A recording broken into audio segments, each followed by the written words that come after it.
Hello, dam kim hiya guai. Tua lai kong khana pen pasianina. Zomi, zogam, chi to ke sai. Ong la thu mo, ong mu sak thu. Tua le z te to ke sai zong pasian ong mu sak thu. Por khat ngen no ming. Hi kong gen ding thu pen ke zong lam dang ka sak khathina. Zogama ding le zet te arina athungen jong hipe uma loina thuka nget namun pana pasianina virudana ong mu sak le ong gen thu a hi pasianina zomi zogam pen minam dang te ok ding ok chip ding phallo a hangina minam dang te ok chipa ok le ei gen theiring zomi te pen pasien umin pasien to ki ko pasien uma pasien tung aki ko te pen gen thei ding le mi simmo ding le mi I uk chip di udu ba bol ding pasien ong phal lo toy dak chianga zogama zomi pi te pasien ina ong kem na zra pasien ina pi na zogam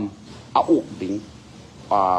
ong simmo ding ong bol se di udu ba ong bol ding ong uk ding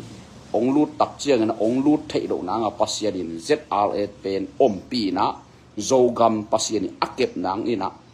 amawin nun tang na pasiani zang hi pasien bang nang lakhiam chile zra pen chi keima pi hi chi pasien ong ge ken bahang pi ka hiam chile zomi te ke tu nak pi ta thung ngen hi chi to hina zogama ke yong zong ke tu ong ki ko zomi te chimo gen thei na athuak lok na nga ken kakep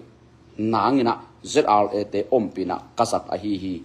zogama ding zomi te adina minam dang te ong thei lo nang ong simmo thei lo na kazat hi chen pasien ong hit to khe tak changa vision muina to kamu na pen zra te pen van tung mi te na ching to jong mu kai ve to mu ing to ten kamu chang pasien bang hiliam chi le zra te pen chi ke tung lim taka ong ki a u hi chi tong gen to khi tak changa zomi tampi tak jong ke tung thuang ngen u hi chi to hanga hi zo gam pen chi minam dang te uk chip ding udur bangam onguk ding ong makai ding pasien nong phallo minam dang te onguk chipa odu bang makai le ei chimo ding gen thei ding ahianga pasien en pasien tuk ei ki ko pasien pasien azon pasien abel mi te pasien tora rong thuak sang nuam lo toy dak chianga pasianina tuadam panina iswa tang na nga zette ongjang zogama ding zomia ding ongjang adanga ding belken thei lo bahang pasien ong gen lo ichang mo zogam onguk nuam zomi te udu bang makaya ong tuan chil nuam ong paya le pasianina zogam zomi te ohuk na dinga zette ongjang ding to ki sai mo adang thu bel ken thei lo pasien lak lo he chang thei lo to chiang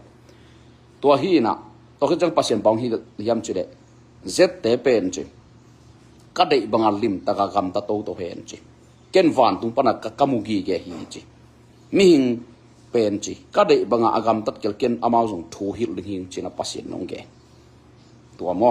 hi pet I na dei sang na to kong gen hi na to hi mi mu na ai zong mi mu lo na ai zong pasien ni ong en gi ge van tung pana to mo to hi na pasien ni mi khem pe ong it aya ama abel ama mi te ang van ya din tuam ket ngiat mi sim mo ding noi net di ong dei lo to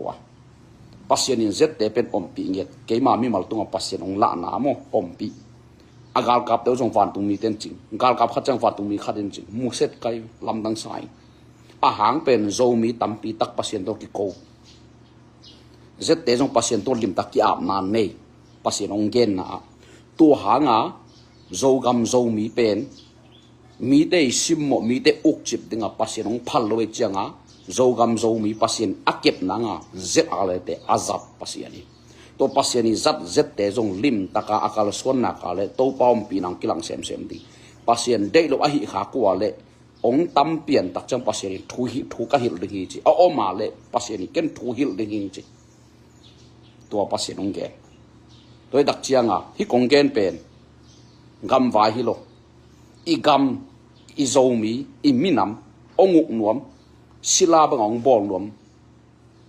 panina pasien ong kep na le tuang kep na nga zet te pasien ong zat a hi na pasien ong la thu ong gen kai ve le changa mi khem to i ding i sabana mi de dan lo ding a hianga pasien ni am abel mi te kemin chingin ang vanin pan pi nge hallelujah lo ta changa izogam izomi te mi sim moding mi noi nep ding mi udu banga bol na ding panina ong na khat te te ka thung e sak ding gam vai to her loading to jong thupi ma ma inun tang na sunga chong gen no mi pasien pan pi lim lim a zo lai seng do sunga mu kai nu che mung ya loading pasien pan pi lim lim alang pan te aham pha ko mam lo lai seng ruen leu che sum asum vi ve to hi toy dak chiang inun tang na ipil wang ding a thupi ma ma khari chong gen no mi Israel mi te pen pasien anei pasien a pasien thupiak zui to hanga pasien di mi simmo ding mi khut noi om ding phal lo na kem niat